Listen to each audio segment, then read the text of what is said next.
RMC, le grand oral des grandes gueules. Grand oral des GG avec le philosophe Frédéric Lenoir. Lettre ouverte aux animaux et à ceux qui les aiment. Le livre est aux éditions Fayard. Et j'ai promis tout à l'heure que la première question un peu vacharde, c'est Marianne Soubré qui allait vous la poser. Vas-y. Des fois, on fait des... Je suis désolée, hein. Je vous prie d'avance de m'excuser. Des fois, on fait des vannes un peu nulles. Et donc, ils m'ont dit qu'il fallait que je vous le dise. Donc, la question est, est-ce que vous pensez que les animaux vont lire votre livre? Voilà, je suis désolée, pardon. Alors, parce que je sais qu'ils vont pas le lire, même si je m'adresse à eux, c'est pour ça que j'ai mis un sous-titre et aux humains qui les aiment. Parce que ce sont évidemment les humains qui vont lire ce livre. Mais pourquoi êtes-vous venu sur ce terrain? Parce que j'ai eu envie. À quel animal J'ai quand même eu envie d'écrire une lettre ouverte aux animaux parce que j'avais envie que le ton soit personnel et que le ton ait une certaine dimension aussi affective. J'ai écrit ce livre aussi avec le cœur. Je pose un tas de problèmes philosophiques, on va en parler, mais en même temps j'avais envie qu'il y ait une écriture qui soit fluide, que ce soit comme un courrier, comme une lettre. En souvenir et en mémoire, Voilà. en fait, des animaux qui ont, j'imagine, accompagné votre vie. Aussi, d'ailleurs, voilà. il y a des dessins, il y a des portraits de Gustave, mon chien adopté à la SPA. Il est beau, Gustave. Et le La dessinatrice, Marion Parcy, voilà, tout à fait. Donc je voulais qu'il y ait une connotation un peu affective aussi au bouquin. Oui, mais cette connotation affective, moi, j'ai un chiffre qui m'a effaré. 60 milliards d'animaux terrestres tués chaque année. Oui. Et votre réflexion, c'est de dire comment l'humain que vous appelez, qui considère être comme au sommet de la création, comment l'humain peut-il être aussi inhumain avec les animaux, quoi, en fait? Bah déjà, la plupart des gens qui consomment de la viande, etc., n'ont absolument pas conscience de ce qu'il y a derrière. C'est-à-dire quand vous achetez vos steaks, etc., vous ne savez pas toute la production industrielle qu'il y a derrière, et que pour arriver à consommer autant de poissons ou de viande, derrière, il y a des meurtres de masse, si vous voulez, qui sont faits de manière souvent assez épouvantable, dans lequel on respecte pas du tout la souffrance de l'animal, alors qu'on pourrait faire tout à fait autrement. Et l'élevage traditionnel, effectivement, ne comporte pas ces dérives de l'élevage industriel intensif que je dénonce, mais ça amènerait à des changements de mode de vie. C'est-à-dire que si on voulait arrêter de faire souffrir les animaux de manière extrême et de les considérer comme des choses, il faut simplement diminuer notre consommation de viande ou de poisson, ce qui est quand même tout à fait faisable, parce qu'on sait aussi, pour des raisons écologiques et des raisons de santé, tout le monde y gagnerait. Faut pas manger trop de viande, c'est mauvais pour la santé et c'est mauvais pour la planète, parce qu'on sait que c'est la principale cause, c'est la seconde cause du réchauffement climatique. Le philosophe, sociologue que vous êtes, ça y est, lui aussi tombe dans le véganisme, no viande à tout prix. Je suis pas vous laissez vegan. entraîner par je ce suis courant-là? ni végétarien ni vegan. Je dis simplement, faut diminuer notre consommation. Vous, tout le à monde va y titre gagner. personnel, vous l'êtes? Non, ni végétarien, ni vegan. végétarien. je viens de le dire. Vous pourriez ne pas le vouloir. Je le suis. Disons que je mange beaucoup moins de viande qu'avant, parce que je sais que c'est nocif à tout point de vue. C'est nocif pour les animaux qui sont encore une fois maltraités. C'est nocif pour la planète. On pourrait utiliser plein de terres pour nourrir les humains, qui sont utilisées pour nourrir les animaux de l'élevage intensif. L'eau, on manque cruellement d'eau douce. 40% vont pour les animaux qu'on élève de manière intensive. Donc à tout point de vue, tout le monde gagnerait à ce qu'on consomme moins de viande. Donc je consomme moins de viande, mais je ne prône pas l'abstention totale. Moi, j'aurais attendu, personnellement, d'un philosophe, le livre inverse. C'est-à-dire que un philosophe nous rappelle que l'humanité est importante et que l'homme et son respect est essentiel. Moi, je travaille avec des enfants qui sont moins bien traités que des animaux domestiques. Ils mangent pas à leur faim, ils sont pas soignés, ils vivent dans le froid, ils ont pas en hiver. Et pour moi, c'est toujours extrêmement douloureux toutes ces pensées qui mettent l'animal à une telle place qui empêche la réflexion sur l'homme. Et vous dites dans votre livre que les deux sont possibles. À un moment, vous en parlez, parce que j'ai surtout cherché ça, parce que je me suis dit là, ça me gonfle d'être comme ça dans l'air du temps. Un philosophe. C'est quand même au cœur de mon livre, le lien homme-animal. Ouais, moi j'ai trouvé, franchement, je l'ai trouvé à un moment où vous dites les deux sont compatibles, vous le dites, c'est-à-dire qu'on peut à la fois penser l'un à l'autre. C'est l'histoire. C'est-à-dire, si vous regardez la manière dont les choses se sont passées, notamment depuis les Lumières, tous les combats d'émancipation des êtres opprimés, que ce soit l'abolition de l'esclavage, que ce soit l'émancipation des femmes et l'égalité homme-femme, que ce soit l'émancipation des classes ouvrières, etc., les socialistes utopiques du 19e siècle, c'était tous des gens qui luttaient aussi pour les animaux. C'est-à-dire qu'on s'aperçoit qu'il n'y a pas d'opposition. Ceux qui ont fait progresser la cause humaine depuis 200 ans, et notamment les philosophes des Lumières, et je cite Voltaire et Rousseau, Oui. ce sont des gens qui nous disaient n'éliminons pas les animaux du progrès social. Parce qu'on ne peut pas les exclure, alors que ce sont des êtres vivants, sensibles, intelligents, et arrêtons de les considérer comme des choses, comme l'a fait Descartes. Et donc je lutte simplement contre la philosophie de Descartes, qui dit les animaux sont des choses, ils ne souffrent pas, parce qu'ils n'ont pas d'âme. Mais non, les le animaux ont Parlement une a grande reconnu sensibilité. qu'ils étaient dotés de sensibilité. C'est une évolution récente, mais On disait avant de prendre l'antenne qu'on était dans un véritable changement de paradigme sociétal et philosophique. bien du sûr, fait de- c'est-à-dire qu'il faut est-ce que- intégrer l'animal dans la moralité Et vous avez ne pas pas les l'impression que exclure. c'est au détriment, par Pas exemple, du quand tout. on parle des enfants réfugiés, Mais pas quand du on parle tout. des enfants Mais roms, pas du etc. tout. Ça, c'est un alibi. Oui, mais on C'est fait un pleurer alibi. beaucoup moins de gens sur des gamins. C'est pas vrai. ah, Regardez si. quand il y a eu les réfugiés, qu'il y a eu cet enfant sur la plage, Oui, tout le monde s'est ému et Parce ça a qu'il y a eu changé. un symbole, mais, Bien sûr. Mais je suis pas dans le d'accord. quotidien. Et encore une fois, l'histoire montre qu'il n'y a pas eu d'opposition entre le combat pour l'abolition de l'esclavage, l'émancipation des femmes et la lutte animale. Ça va ensemble. Et moi, je crois qu'au contraire, si on a du cœur et pour les humains et pour les animaux. Pourquoi opposer les deux ? Marianne Soubré. Alors, je suis d'accord avec vous qu'on n'a pas à opposer les deux, mais il y a des combats qui sont peut-être un peu prioritaires. Et c'est vrai que en tant qu'être humain, ayant des animaux, aimant les animaux, mon combat prioritaire, il est plus quand même pour les humains, tout en respectant Tout à les fait. animaux. Le mien Mais- aussi. J'ai une fondation qui s'appelle Sève, où je travaille sur l'éducation des enfants. Je suis le parrain du Paris solidaire. On met en lien des personnes âgées avec des étudiants fauchés pour qu'ils aient un logement tout en aidant des personnes, etc. Donc ça fait des années Oui, oui, je parraine mais des c'est enfants pas dans le vous monde entier. forcément que je mettais en On cause, peut mais faire j'avais les une deux. question. On peut faire les deux. Moi, Vous j'avais- n'êtes pas obligé, parce que vous occupez d'êtres humains, de ne pas vous occuper des animaux. Ça oui, je suis assez d'accord avec vous, mais il y a des choses qui, à mon avis, sont prioritaires. Et c'est vrai qu'aujourd'hui, on a un vrai problème parce que vous avez des lanceurs d'alerte, mais qui sont aussi des militants, les véganes, mais très, très, très, très actifs, L214, qui font à la fois des choses justes, Ouais. c'est-à-dire qu'ils nous montrent La réalité. la réalité de choses qui ne devraient jamais arriver dans les abattoirs, mais il faut voir que derrière, il y a toute une instrumentalisation. Alors vous venez de nous dire, non, je ne suis ni végane ni végétarien, mais c'est pas innocent non plus. C'est-à-dire qu'aujourd'hui, tous ceux qui alertent sur le sort des animaux sont des gens qui veulent en fait que nous arrêtions totalement de manger de la viande, etc. etc. Est-ce que vous êtes Alors, sur c'est cette vrai. même Comme Émeric philosophie Caron justement notamment aussi, Non, qui est pas du aussi tout. dans ce C'est combat. pour ça que j'ai écrit ce livre aussi, parce qu'il n'existait pas. C'est-à-dire que pour l'instant, ceux qui soutiennent la cause animale, soit Émeric Caron, L214, qu'on entend beaucoup, Mathieu Ricard, ce sont tous des gens qui sont véganes, effectivement, et donc qui voudraient qu'on arrête totalement la consommation. Moi, je ne suis pas là-dedans. D'abord, c'est une habitude alimentaire que j'ai. J'ai beaucoup de mal à m'en passer totalement. Simplement, je pense qu'on peut réfléchir sur les animaux, lutter contre l'élevage industriel intensif, sans dire arrêtons complètement. Il y a une autre manière d'élever les animaux. Moi, je milite pour un label du bien-être animal, c'est-à-dire une sorte Qui est de bio, label par éthique. exemple, n'est pas une garantie. Non, le bio n'est pas une garantie. D'accord. Parce que, donc, ce que je voudrais et ce que je souhaiterais, et on travaille avec pas mal de gens et d'autres associations qui sont plus modérées, entre guillemets, là-dessus, notamment Wellfarm, qui est une association qui cherche à améliorer simplement le bien-être animal dans les fermes. Eh bien, il s'agirait de dire, faisons qu'un animal soit élevé normalement. C'est-à-dire qu'il ait le droit de se mouvoir, de manger, d'être en plein air, de vivre une vie normale d'animal, et puis à un moment donné, on va le tuer, on va le manger. Mais tuons-le aussi de manière respectueuse. Ne l'amenons pas dans des abattoirs où on le fait en série comme ça. Donc la solution, il y a plein d'éleveurs qui veulent ça, mais ils nous disent on ne peut pas maîtriser l'abattoir. Oui, vous voudriez imaginer ce que vous dites dans votre livre, On un revient label à- viande éthique, Voilà. en fait, c'est ça. Et ça, c'est l'abattoir à la ferme. C'est-à-dire qu'il faut faire venir les abattoirs à la ferme. Ça existe dans tous les pays du Nord, qui sont un peu en avance sur nous sur toutes ces questions-là. On fait venir un camion et la vache, elle va dans le camion, elle ne sait pas ce qui va lui arriver, elle est tuée instantanément.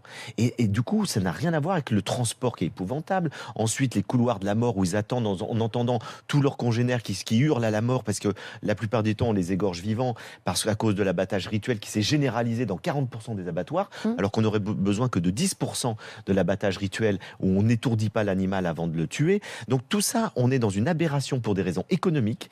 On fait souffrir atrocement les animaux. On pourrait éviter ça. Je lutte pour ça. Vous luttez aussi donc contre l'abattage rituel. Alors, je pense En que tant que l'abattage... philosophe. Oui, et je vais je vous dire rappelle que pourquoi. vous êtes théologien. Et voilà, je aussi. suis spécialiste des religions.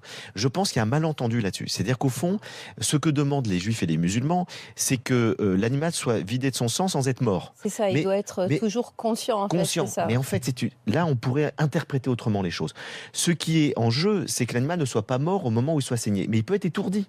Et donc, comme ils ne savent pas trop comment interpréter, parce qu'on ne faisait pas la distinction au Moyen-Âge ou à l'Antiquité entre la mort et l'étourdissement. On n'étourdissait pas. Aujourd'hui, on peut étourdir. s'étourdir. Il n'est pas mort s'il est étourdi. Et donc, on pourrait parfaitement respecter les textes religieux en saignant un animal étourdi. Et vous avez réussi, c'est ça qu'il faut faire évoluer. Voilà, vous avez réussi à rencontrer des religieux pour ça, parce Alors, qu'effectivement... certains le comprennent, certains l'acceptent. Il y a des imams et des rabbins qui disent... S'il est étourdi, il ne souffre pas ?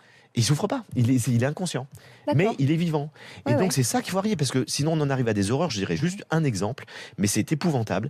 C'est que comme on augmente les cadences pour gagner toujours plus d'argent, on augmente les cadences. Vous avez des animaux qui sont pas étourdis, donc on les égorge vivants, ils hurlent.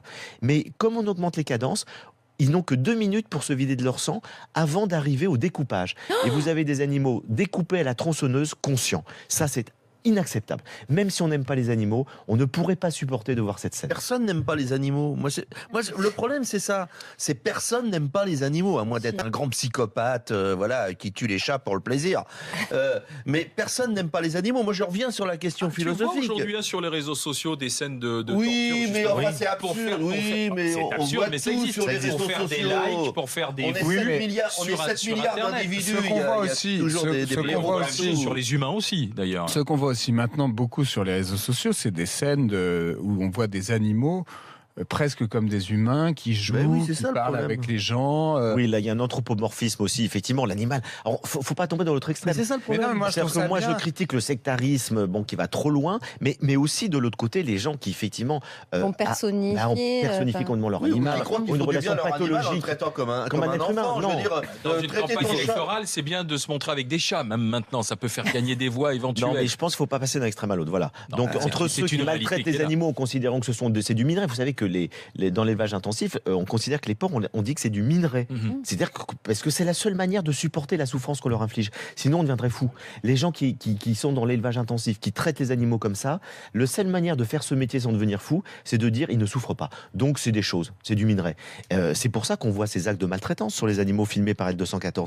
Et donc, là-dessus, revenons à une conception lucide, réaliste, que l'éthologie, la science, nous dit. Les animaux souffrent, les animaux ont une sensibilité, ils ont des affects, ils sont conscients, ils ont de l'intelligence. Et donc, ne les traitons pas comme des choses. C'est tout ce que je demande. Mais nous en sommes conscients, mais nous ne voulons pas le mettre en acte, parce que c'est un autre modèle économique.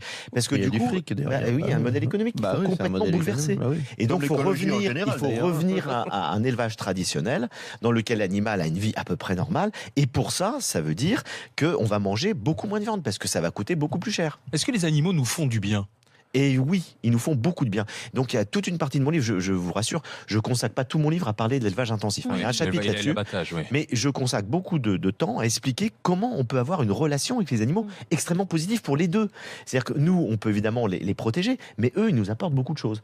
À titre personnel, moi, mon chat, je peux vous dire que quand j'ai mal quelque part, il va se mettre là où j'ai mal, et ça me fait du bien. Donc déjà, je vois le bien qu'un animal peut apporter. Mais je raconte qu'il y a des gars qui vont dans des maisons de retraite avec des chouettes, et leurs chouettes, ils font de la chouette thérapie. La chouette, c'est un animal extrêmement social. Attention, parce que vous expliquez dans votre livre aujourd'hui que quand on parle de chouette thérapie, il faut bien être conscient que ça ne guérit pas. Non, mais simplement ça. Parce que ça donne le moral. Thérapie, ça redonne le moral. Voilà, ça rend plus heureux. Eh ben, elles vont. On a les bars à chats, les bars à lapins, les bars à chouettes. Vous leur faites les barracudas. Qu'est-ce qu'elles font les chouettes? Non, mais les chouettes, en fait, c'est un animal extrêmement affectueux et social. Et donc, elles vont. Les gens la lancent. Les personnes âgées jouent avec elle. Ils peuvent la caresser. Ils peuvent lui parler. Donc, c'est un échange qui facilite la médiation. Et ça permet. C'est une médiation, l'animal. Ça permet aux gens de faire une activité sociale chaleureuse, positive, joyeuse, alors qu'ils s'ennuient toute la journée. Donc on peut faire ça avec des chevaux. Vous avez l'équithérapie, c'est une médiation aussi qui permet à des enfants autistes, à des enfants à problème, à des enfants qui sont un peu fermés sur eux, de s'ouvrir. Vous avez plein de médiations avec les chiens. Donc il y a énormément d'animaux qu'on peut utiliser de manière constructive. Bien sûr. Le problème, c'est pas ça. Le problème reste qu'un philosophe aujourd'hui pose la question des valeurs.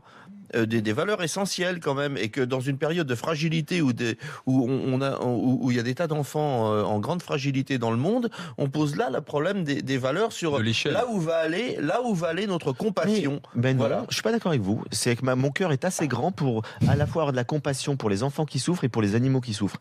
Je trouve qu'on ne peut pas opposer les deux. Simplement, ce que je dis à la suite d'autres philosophes, je cite Schopenhauer par exemple, qui dit ne limitons pas la morale aux êtres humains. La morale doit s'étendre à tous les êtres sensibles.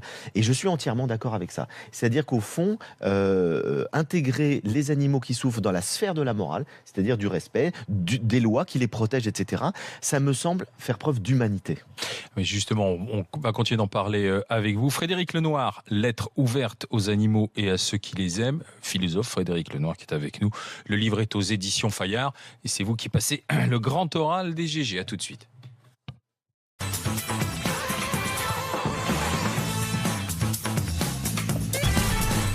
Frédéric Lenoir, le philosophe Frédéric Lenoir est avec nous. Lettre ouverte aux animaux et à ceux qui les aiment pour parler de la condition animale, de notre regard, nous, humains, face à ceux qui sont nos compagnons et ceux qui habitent finalement sur la même planète que nous et que nous devons, au nom de notre préservation, préserver aussi, quoi, de toutes les manières. C'est vital on est pour tous nous. liés, on est tous interconnectés. Oui. On le sait très bien aujourd'hui et tous les problèmes, notamment d'environnement, nous concernent tous. Ce que je voudrais quand même ajouter d'un point de vue philosophique, c'est que ce que j'ai voulu faire, c'est déconstruire un peu l'idée du propre de l'homme. C'est-à-dire qu'au fond, depuis l'Antiquité, avec un certain nombre d'écoles philosophiques grecques comme les stoïciens, les épicuriens, mais aussi le christianisme, on a mis une barrière infranchissable entre nous et les animaux d'un point de vue théorique, en disant l'être humain est le seul être divin, c'est-à-dire qu'il est capable de parler avec les dieux. C'est la phrase de la Genèse, Dieu crée l'homme à son image, à sa ressemblance, et pas les animaux. Et donc finalement, ça a ouvert la porte, cette théologie-là, à l'idée qu'il y a une différence radicale entre l'homme et l'animal, et que du coup, l'animal, on peut faire ce qu'on veut avec lui. Et c'est ça qu'il faut déconstruire, parce que l'éthologie, depuis 30 ans, nous montre que c'est pas vrai. C'est que l'animal est beaucoup plus proche de l'humain qu'on le pensait. Ils sont beaucoup plus intelligents qu'on imaginait. Les animaux sont capables, certains d'entre eux, de fabriquer des outils. Ils ont une culture, certains ont une conscience d'eux-mêmes, ils ont de la mémoire. Et donc, tout ce qu'on disait qui était le propre de l'homme, ça n'existe plus. Alors moi, je pose la question autrement. Est-ce qu'il y a des différences entre les espèces ? Oui. Chaque espèce a des différences, a des singularités. Les dauphins ont un sonar qu'aucun animal n'est capable d'avoir. Les éléphants sont sensibles aux infrasons, ils peuvent savoir la météo qu'il fera dans 2 jours. On est incapable de ça. Et nous, qu'est-ce qu'on a ? Quelle est la singularité de l'humain ? Je dis la singularité de l'humain, c'est d'avoir un imaginaire symbolique qui est capable de croire en des choses invisibles. Ça, il n'y a aucun animal qui croit en des choses invisibles et qui va construire des cathédrales, chose qui ne sert strictement à rien. Et donc finalement, l'être humain, c'est un grand singe croyant. Et cette croyance l'a amené à développer son cerveau d'une certaine manière et à avoir un langage beaucoup plus sophistiqué. Donc on a une différence spécifique. Mais ça ne veut pas dire qu'on est supérieur à eux. C'est pas parce qu'on a cette différence-là qu'on est supérieur à eux. Par contre, cette différence nous permet d'avoir une conscience et une morale universelle, ce que n'ont pas les animaux. Ils n'ont qu'une morale particulière liée à la gestion du groupe dans lequel ils sont. Et utilisons cette conscience universelle pour protéger les êtres les plus faibles plutôt que de les dominer, de les tyranniser. Alors Marianne, et puis ensuite d'autres questions. Je voulais rajouter, en fait, vous disiez que les animaux nous font du bien. Moi, j'avais visité un centre de détention qui aujourd'hui est fermé, c'était le Vieux-Léoncourt, où en fait, cette prison était infesté de chats dans la cour, il y avait des chats partout, etc. Et le directeur les laissait parce que ça faisait du bien aux prisonniers. Et je pense que justement dans vos démarches, etc., il faudrait aussi envisager l'assistance, alors c'est le problème aussi des normes qu'on a aujourd'hui, mais l'assistance des animaux pour les gens enfermés. Parce que je pense mais ça existe aux États-Unis, de plus en plus de prisons. Pas en France. Mais on pourrait il faudrait peut-être y réfléchir. Absolument. Parce que c'est vrai qu'on a les démarches dans les maisons de retraite, dans les hôpitaux, etc. Les maisons de retraite, il y en a une à côté d'ici. Ils ont 200 chats en liberté dans les maisons de retraite. Les gens peuvent fermer leurs portes s'ils veulent pas. Mais beaucoup de gens vous disent, mais c'est merveilleux ça. Ça introduit un élément aussi de sociabilité différente parce qu'il y a des animaux. On vient d'avoir un nouveau président de la République, un nouveau gouvernement, et vous souhaiteriez qu'il y ait un secrétariat d'État à la condition animale. Alors j'avais prévu de lancer avec le bouquin, j'ai créé une association qui s'appelle Ensemble pour les animaux, qu'on peut trouver sur ensemblepourlesanimaux.org, dans lequel on voudrait fédérer un certain nombre d'associations pour militer pour des causes essentielles, si vous voulez. Et notamment la première, on voulait demander un secrétariat d'État à condition animale ou une autorité administrative autonome comme le CSA qui puisse tenir compte du bien-être animal dans un certain nombre de décisions gouvernementales. Or, vu la nomination de Nicolas Hulot, qui est quelqu'un d'extrêmement sensible aux animaux, on va attendre. On va attendre de voir s'il peut, de l'intérieur, faire quelque chose avant de créer une pétition nationale. Je te voyais dubitatif. Non, pas du tout. Mais moi, je suis toujours dubitatif quand on veut créer des secrétariats d'État, des missions, des organismes, etc. C'est pas sur le principe de créer que les pouvoirs publics se saisissent de ce sujet-là. Moi, j'avoue être très... je sais pas trop quoi penser sur ça. J'observe bien sûr... Je suis d'accord avec vous, en fait, dans ce que vous dites, mais en même temps, à la fin des fins, si on finit par tuer quand même les animaux pour les manger... On peut modifier des choses. On peut, par exemple, je vais prendre 2 exemples qui pourraient faire évoluer considérablement les choses s'il y avait des gens qui s'en occupaient au sein du gouvernement. On pourrait autoriser l'abattage à la ferme. C'est interdit en France actuellement. C'est ce qui empêche qu'on puisse faire un label éthique du bien-être animal. Mais c'est une évolution considérable. Donc sur ce point-là, la loi pourrait avancer. Il y a quantité de domaines dans lesquels on pourrait... la vivisection. La vivisection, vous savez que c'est une horreur. On torture des animaux inutilement. Pourquoi ? Parce qu'il y a des solutions alternatives. Elles coûtent un peu plus cher, on ne veut pas les faire. On dit ça coûte moins cher les animaux. Et là, il devrait y avoir des règlements européens. Il y a des pays où c'est interdit. Bien sûr, des pays où ça coûte moins on a avancé. Regardez, sous la pression, les zoos, les delphinariums. Voilà, ça c'est une très bonne nouvelle. On n'aura plus les orques, les dauphins. Parce que pour voir ces orques et ces dauphins aquatiques, qui d'ailleurs sont complètement... ça va avoir des conséquences économiques, par exemple sur une région mais il faut qui est la Côte d'Azur avec la fin programmée du Marineland d'Antibes. Tout à fait, parce que quand vous avez des orques et des dauphins qui sont là, on se réjouit comme ça, mais eux ils sont totalement dépressifs. Ils sont pas du tout des conditions de vie qui leur conviennent, et pour les attraper, on en tue des centaines d'autres. C'est-à-dire que pour capturer un grand dauphin, vous allez en prendre 200 et vous allez garder les 3 meilleurs que vous allez vendre dans les delphinariums, les autres sont tués. Donc il faut savoir ce qu'il y a derrière. Donc je suis très heureux que ça s'arrête. Les zoos aussi. On a appris très récemment que le cirque Joseph Bouglione allait arrêter avec les animaux. Les cirques, les cirques, pardon. Les cirques. Alors ça, j'ai appris ça hier. Alors c'est aussi, ça m'a surpris parce que c'est effectivement une famille de dresseurs, les Bougliones. Et je crois que c'est aussi une sage décision parce que les enfants aujourd'hui sont très conscients, de plus en plus informés, que derrière des fauves qui sont dans des cirques, il y a beaucoup de souffrance. Puisque non seulement ils sont pas faits du tout pour vivre dans des cages toute la journée et d'être exhibés en public comme ça, mais pour les dresser, c'est pas que la carotte, c'est pas comme un chien vous donner un sucre. C'est que pour dresser un fauve, il faut de la violence, il faut de la brutalité. Et donc, il y a de la souffrance derrière. Ce qui fait que les enfants qui sont informés n'ont même plus envie de voir ces spectacles. Donc je crois qu'ils anticipent tout simplement l'évolution de la conscience des enfants, qui savent que voir des animaux en cage comme ça, c'est pas idéal. Il vaut mieux regarder un beau documentaire à la télé où on voit les fauves en liberté. Vous êtes choqué du fait qu'il y ait une torera candidate aux élections législatives, ex-torera Marie-Sara dans le Gard? À titre personnel, non, même si j'aime pas la corrida, mais après tout, si c'est une femme qui a des qualités politiques et j'en sais rien, elle est peut-être quelqu'un de très bien, je la connais pas du tout. On a fait une discussion ici dans les GG, par exemple, Émeric Caron et des associations de protection des animaux ont signé une tribune, mais je l'aurais pas signé. En demandant. Moi personnellement, je n'aime pas la corrida. Voilà. Donc, mais c'est toujours légal aujourd'hui. Mais c'est légal et aux électeurs, après, ont conscience de faire leur choix. Donc je pense par contre que le gouvernement a pris un risque sur cette circonscription. C'est-à-dire qu'en prenant quelqu'un comme ça, c'est très clivant. C'est-à-dire qu'après, ils prennent le risque qu'effectivement, des gens qui auraient envie de voter pour En Marche ne votent pas à cause de ça. Que faire? C'est l'un des titres de votre chapitre dans ce livre Réflexion, lettre ouverte aux animaux. Et vous écrivez à un moment, cela nous conduira aussi à notre réflexion vis-à-vis de la condition animale des animaux. Cela nous conduira aussi à éviter toute activité qui consiste à vous mettre à mort par pur plaisir. La corrida, la chasse ou la pêche de loisir. Chasser ou pêcher par nécessité n'a rien à voir avec la pratique de la chasse ou de la pêche pour se divertir. Tout à fait. Alors moi, j'ai fait l'expérience une fois, quand j'étais adolescent, on m'a emmené chasser. Je voulais faire l'expérience. Et puis j'ai vu des faisans partir devant moi. C'était tellement beau de voir ces magnifiques faisans qui, dans leur vol et tout. Je me suis dit, mais comment, en appuyant sur une gâchette, je vais tuer la vie? Et décider par pur plaisir, parce qu'il n'y a aucune nécessité pour les manger, c'est par pur plaisir que la vie s'arrête. Je trouve ça terrible. Oui, mais et donc les gens... Ouais, mais attends, excusez-moi. Parce que c'est pas la même chose qu'une chasse qui régule le sanglier et tout. J'irai jamais chasser. Moi aussi, ça me débecte. Il y a plein de gens qui font ça. Mais la réponse qui est apportée à la fois par les chasseurs, et d'ailleurs pas que par eux, par ceux... Il y a une grande culture des montreurs d'ours, etc., qui remonte à l'Antiquité, qui se sont apportés, c'est un patrimoine culturel. C'est-à-dire la corrida, comme la chasse, comme la pêche, mais on en parle moins, sont des patrimoines culturels. Ils sont ainsi annoncés. Oui, mais par tous les les patrimoines culturels ne sont pas bons. Oui, mais il y a des choses qui peuvent évoluer dans la culture. On va pas prendre l'exemple de la circoncision, etc. Mais il y a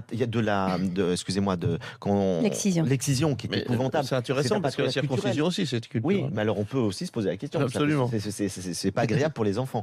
Mais effectivement, je crois qu'il y a des patrimoines culturels qui évoluent en fonction de la conscience de l'humanité. Et les jeux du cirque à Rome, tout le monde trouvait ça très bien, de voir des gens se faire massacrer dans un cirque. Oui, mais justement, aujourd'hui, c'est une adaptation de la culture, ce qui se passe aujourd'hui, une adaptation des jeux du cirque. Mais je crois qu'on pourrait faire des corridas sans mise à mort. Et que là-dessus, on n'est pas obligé de faire. Ça existe déjà. C'est la corrida portugaise, en fait. Les excès, les dérives de l'intensif font qu'aujourd'hui, celles et ceux, et moi j'en fais partie, qui l'été va pêcher par plaisir pour préparer la soupe de poisson, je dois me sentir coupable, quoi, non, en fait. parce que si vous pêchez pour manger votre poisson, ça me gêne pas.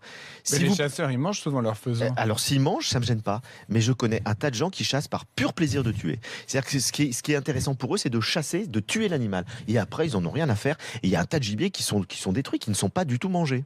Merci Frédéric Lenoir. Lettre ouverte aux animaux et à ceux qui les aiment. C'est aux éditions Fayard. Ça pourrait être un bon sujet de bac. Il y a pas mal de sujets qu'on pourrait peut-être retrouver à la